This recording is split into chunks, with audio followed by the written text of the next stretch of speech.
నమస్కారం. కార్యసిద్ధి కార్యక్రమానికి స్వాగతం. ఈవేళ చైత్ర మాసంలో బహుళపక్షంలో చతుర్థి, దాన్నే చవితి అంటారు తెలుగులో. ఈరోజు సంకష్టహర చతుర్థి. మరో విశేషం ఏమిటంటే ఈరోజు కుజవాసరం అంటే మంగళవారం.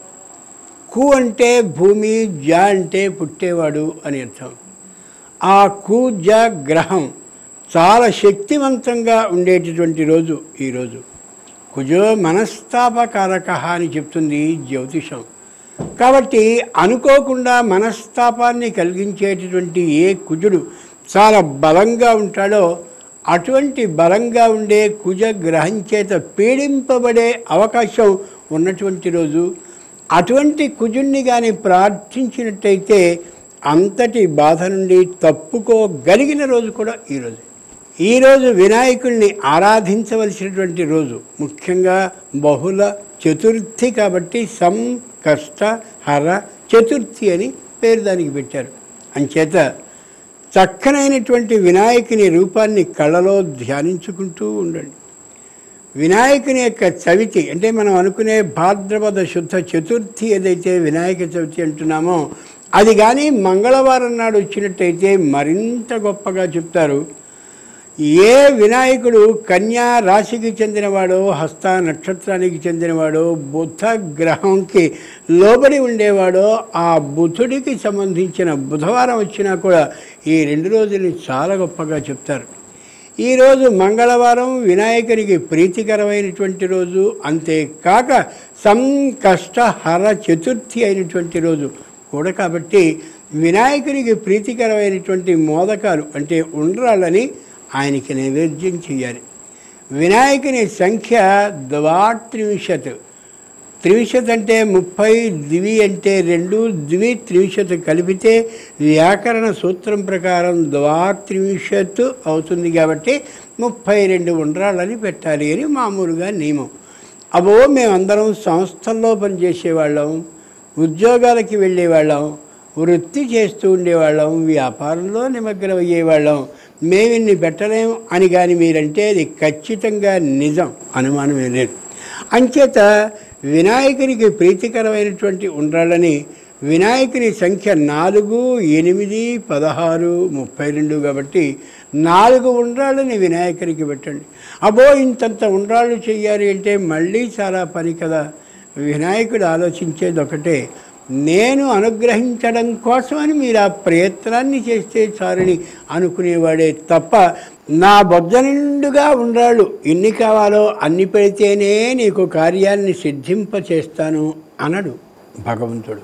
భగవంతుడు ఎందుకు ఈ విధమైనటువంటి ప్రసాదాలని నివేదనగా స్వయంగా స్వీకరించాలి, మీరు నివేదనని అర్పించాలి అంటాడు అంటే, నన్ను కానీ గుర్తుంచుకుంటే చాలు నేను మీకు కార్యసిద్ధిని చేస్తాను. కాబట్టి నన్ను గుర్తుంచుకునేందుకుగా ఒక వంక ఉండాలి. కాబట్టి ప్రసాదము, నివేదన ఇవన్నీ ఏర్పాటు చేశాను తప్ప నిజంగా మీరు ఏమి నివేదించకపోయినా తగిన భక్తితో కానీ మీరుంటే మీకు కార్యాన్ని సిద్ధింపజేస్తాననేంతటి ఉత్తముడు భగవంతుడు. అంచేత వినాయకునికి అవకాశం ఉన్నంతలో 4కి తగ్గకుండా ఉండాలని పెద్ద పరిమాణం కలిగినవి కాకుండా చిన్న చిన్న పరిమాణం కలిగిన వాటిని సమర్పించినట్టయితే పరమ సంతోషాన్ని పొందుతాడు. అది కూడా మేము చేయలేము అన్నట్టయితే వినాయకుడు ఏ గజముఖుడో గజానికి ఇష్టమైనటువంటి, ఏనుగుకి ఇష్టమైనటువంటి అరటి పండ్లను లేకపోయినట్లయితే వెలగ పండ్లను వాటిని కానీ పెట్టినా కానీ భగవంతుడు పరమానందపడతాడు. అరటి పండ్లు దొరకనటువంటి కాలమే ఉండదు. కాబట్టి 4 అరటి పళ్ళనైనా కనీసం వినాయకునికి సమర్పిస్తూ ఈ రోజున ఈ కార్యం కోసం వెడుతున్నాను, ఈ పని సాగాలి, ముగింపబడాలి అని అనుకుంటున్నాను, ఆ సమస్య పరిష్కరింపబడేలా చేస్తూ నువ్వు నాయకుడివి కాబట్టి విశేషమైనటువంటి ఆ కార్యసిద్ధికి భంగం కలగకుండా, విఘ్నం కలగకుండా చేయవలసిందని ప్రార్థిస్తున్నానని ఆ రూపాన్ని ధ్యానిస్తూ ఆయన మనం పెట్టినటువంటి అరటి పండ్లని స్వీకరిస్తున్నట్టుగా, తుండంతో పట్టుకున్నట్టుగా, నోటిలో పెట్టుకున్నట్టుగా, తింటూ ఉన్నట్టుగా భావించినట్టయితే కార్యం సిద్ధించి తీరుతుంది. ఒకే ఓ యథార్థాన్ని మనం గమనించుకోవాలి.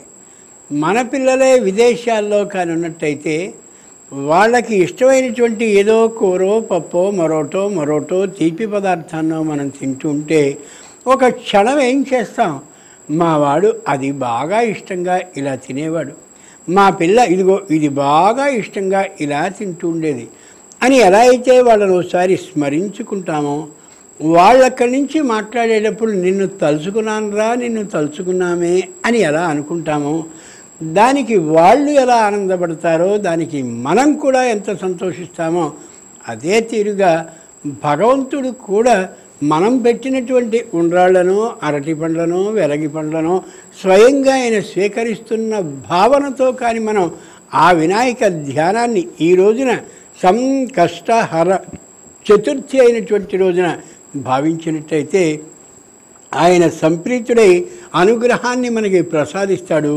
కార్యం సిద్ధించి తీరుతుంది. దేనికైనా సరే భావన ముఖ్యం, ఆ మాటని మర్చిపోకూడదు. ఓ విపరీతమైనటువంటి అలా శ్లోకాలని, స్తోత్రాలని, మంత్రాలని అన్నీ చదివేస్తూ దృష్టి ఎక్కడో పెట్టడం కంటే ఆ దృష్టిని కేవలం పరమేశ్వరుని మీదే అలాగే ఏకాగ్రత బుద్ధితో కానీ ఉంచి అలాగే ఆ రూపాన్ని ధ్యానిస్తూ ఉంటే నిశ్చయంగా అనుగ్రహం కలిగి తీరుతుంది. చిన్నపిల్లలను ఒక్కసారి జాగ్రత్తగా చూడండి. వాళ్ళ కళ్ళలోకి కళ్ళు పెట్టి మనం చూస్తూ ఉంటే కళ్ళని అటు ఇటు కదపకుండా ఎంత జాగ్రత్తగా మనని పరిశీలిస్తూ వాళ్ళు ఉంటారు. మనకి ఎంత సంతోషం కలుగుతుంది. కాసేపు మనమే అలా చూసిన తర్వాత మన మీద నమ్మకం కలిగాక వాళ్ళు చిరునవ్వు నవ్వితే మనం నవ్వకుండా ఉండగలమా? ఎందుకని? మనం ఏకాగ్ర దృష్టితో అదే ఆలోచనతో ఆ పిల్లల్ని చూస్తూ ఉంటే వాళ్ళు కూడా అలాగే చూసి పరిచయం పెరిగాక చిరునవ్వు వాళ్ళకు వస్తుంది. అలాగే భగవంతుడి మీద ఏకాగ్రతా బుద్ధితో కానీ అలా చూస్తూ ఉన్నట్టయితే ఆనందపడి ఇది వాడు ఎంత ఇష్టంగా నన్నంత జాగ్రత్తగా పరామర్శిస్తున్నారు, పరిశీలిస్తున్నారు, పరీక్షిస్తున్నారు అని ఆనందపడి వినాయకుడు తప్పక విఘ్నాలని తొలగించి కార్యం సిద్ధించేలా చేసి సంపూర్ణ ఆశీర్ అనుగ్రహాన్ని ఇచ్చి తీరుతాడు. అది కార్యసిద్ధి అంటే. అలాంటి కార్యం వినాయకుని అనుగ్రహంతో సిద్ధించింది కాబట్టి మనకి దానివల్ల వేరే విధమైనటువంటి ఏ ఇబ్బందులు కూడా రావు. లోకంలో మనం అనుకున్నటువంటి పని మనం అనుకున్నట్టుగా జరిగిపోతే అబ్బో ఖచ్చితంగా చాలా బాగా జరిగిపోయింది అనుకుంటాం, కానీ అది నిజంగా సరైనటువంటి కార్యం కాదు. భగవంతుని ఆమోదం కలిగి మనకి విజయం కానీ సిద్ధించినట్టయితే మనకి కలిగినటువంటి ఆ కార్యంలో పరమేశ్వరుని ఆమోదం ఉంది కాబట్టి అది నిజమైనటువంటి విజయం అవుతుంది. అంచేత వినాయకుడిని అలా ధ్యానిస్తూ ఈ రోజున ఏ పనికి వెళ్ళినా కార్యం సిద్ధించి తీరుతుంది. స్వస్తి.